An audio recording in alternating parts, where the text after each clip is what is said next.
Dzień dobry, namaste, assalamu alaikum, ciao, konnichiwa, bonjour, hola. Good morning, good morning, good morning. It's Ken at 10. How are you today? I hope your weekend was good. I had a nice one. It was all good, but a bit blustery, wasn't it? And this morning and actually last night, wow, those winds seem stronger to me here in London than they were last time around. Here in southwest London now, it's quite calm now, but it's been quite blustery. So, yeah, quite strange. I thought it was all over, didn't you? But apparently there's still lots of wind around. The yellow wind warning stops at, I think, lunchtime today, around about 1 o'clock. So how are you? Hope you're well. If you just joined us for the first time, well, thank you for joining us. This is Ken at 10. We broadcast daily and we talk about all things property. We're James Alexander Estate Agents and we're based in southwest London, SW16, a place called Norbury, to be precise, which is beautiful. If you haven't been here before, you should come. It's full of nice people and it's a great commuter area with a fantastic community. So, let's get into the property news for today. What's going on? Well, first of all, the offers are still coming in thick and fast. One of the things when offers are coming in thick and fast like they are, we need to both qualify the buyers, but also one of the important things is making sure that the buyers understand what it is they're buying. So for instance, if we've got 3 or 4 offers on one property and one buyer hasn't mentioned the fact that perhaps the house needs a rewire, then we need to find out whether they understand that so that we know whether this buyer is likely to balk at a survey and therefore we're better off going with one of the other offers that might have discounted that and taken it into account in the offer they've made. So one of the things we're always doing is evaluating not just the offers, but the likelihood of the buyer wanting to renegotiate at a later stage, and being confident in the ability and the inclination of that buyer and the understanding of that buyer of what they're buying is part of that process, as well, of course, as qualifying, things like the amount of deposit, and really trying to gauge how the people are, what they're like, because often in this market, we're trying to select between 3 or 4 buyers. And the vendors are saying they entrusted us with their biggest asset. So guess what? They trust our judgment. So when we say, look, on balance, this is probably the better buyer, they may well go with it. Sometimes it's just pure money and they'll go, right, that buyer's much higher than the other buyer will go with that. But other times it's more about, who is the best buyer? And it might not necessarily be the most money. Sometimes it's someone that's offered lower, but actually they've taken into account all the work that needs doing on a property, or they're more likely to go through with it, or they can do it in the time frame that a client needs. There are all sorts of reasons, not just money. So if you are negotiating on a house and you're wondering how to do it, then one of the best things you can do is be transparent and be efficient. So as an agent, if somebody makes an offer, we're saying to you, look, do us a favor, we need some paperwork from you. We need identification. We need a copy of your passport, your driving license. We need to see your bank statement or where the money's coming from. We need to understand where that money's come from. We need to know that you've got a mortgage, that it's arranged, what percentage it is, because you're looking to give us confidence in you, or we're looking for confidence in you so that we can advise to our client that you're possibly the best buyer there. So make sure if you're making an offer that you're efficient in the way you present it to the agent, because whether you like agents or not, the important thing is that you get your message across that you are there, you're serious, and you're going to be efficient about this transaction. And if you're inefficient and it takes you 2 to 3 days to provide basic information, then that tells us something about the likely speed of the transaction or the sense of urgency you might put behind it. So if you are looking for a property and you're wondering the best way to go about getting the best deal for yourself, efficiency is one thing that you can do. And so get everything ready, get that email, get those scans ready with your passports, driving licenses and your proof of deposit and your solicitor's details all ready, so that if an agent says to you, right, you've made this offer, we want this information, bang, it's there, showing that you're efficient. And if somebody else is also in that race with you and perhaps they're at the same level, but you've been the one that's gone, bang, got that information there quickly, it could well close it for you. So best of luck to you if that's your position at the moment. House prices see their biggest monthly rise for 20 years. This is according to Rightmove. It's depicted in the Daily Mail, Daily Express, Daily Mirror and The Guardian today. The average property price has soared by £8,000 in the space of a month, according to Rightmove.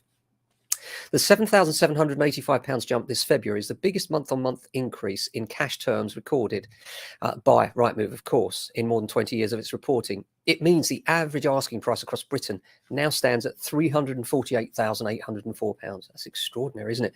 And that's a rise of nearly £40,000 in the last 2 years. And that's since the pandemic started. We're just over 9,000 in the previous 2 years. The average asking price for a home is 9.5% higher than a year ago. Of course, this doesn't take into account regional variations because, as we know, some of the outlying areas jumped significantly. Those rises are now slowing down, and some of the inner commuter areas now are catching up.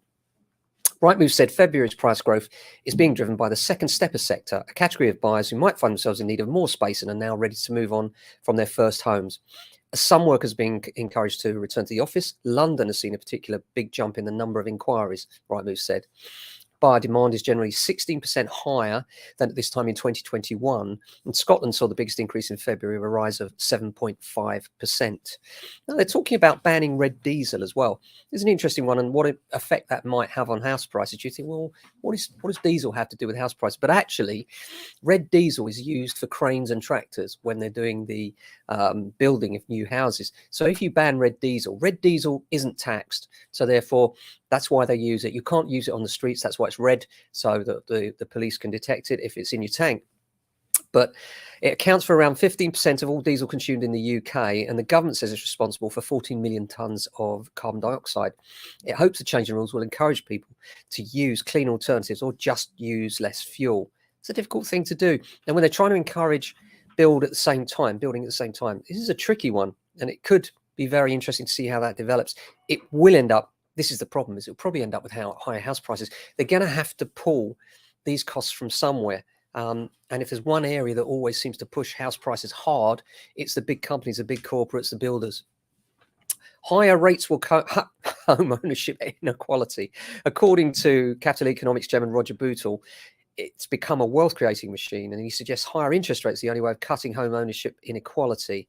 I'm not sure that's true. I mean, the problem with that is that if you increase interest rates for the majority, then there are lots of people that are already on that poverty line, and you push those over it, and that's a real problem. The EU's worried about Russian money in the light of what's going on. It's terrible what's going on, isn't it? I've got a quote that's related to that today as well. I personally think he's going to attack, and I'm seeing all these pictures of young, brave men on the front lines, both Russian and Ukrainian. After all, the Russians don't have a choice, remember. It's, really, really quite sad. You see these Ukrainians with their little rifle there, and you think they're going to get crushed. And I hope I'm wrong, I really do. But I thought that as soon as the Olympics close, that'd be his window. And, apparently the plans are in place now. I sincerely hope I'm wrong, but I think it's a very worrying time.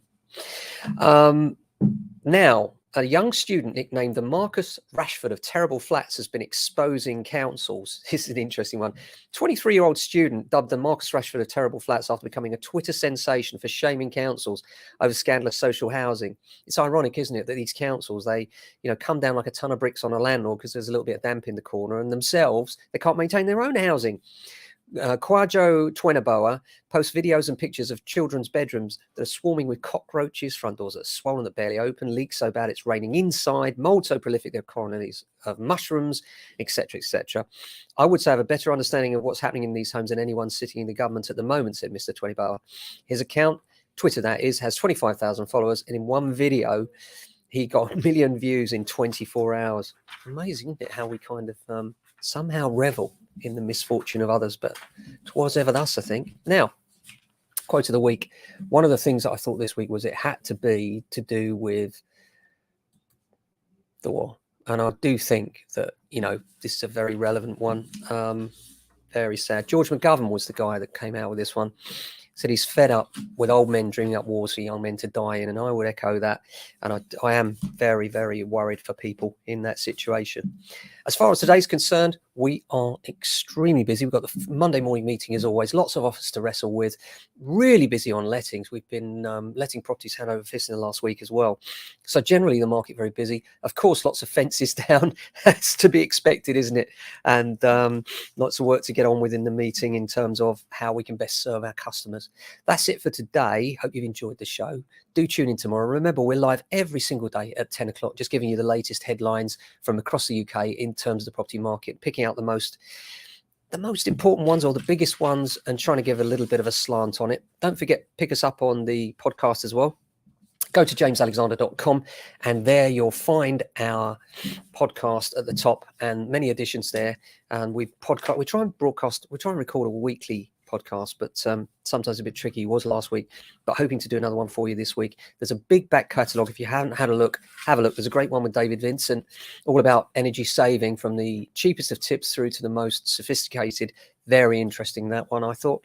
And also another one on energy saving with Bob. And that's another interesting one where the idea of these ground source heat pumps is he's got an interesting take on that too. So if you worry about energy bills, a couple of things for you there. If you want to understand a little bit more about the property market, then there's dozens of videos there for you to check through, or podcasts there for you to check through and have a listen to. So thanks for watching. Hope you have a fantastic day. Look after yourselves, and if you can, your friends and family. We're back tomorrow, same time, same place. Ciao.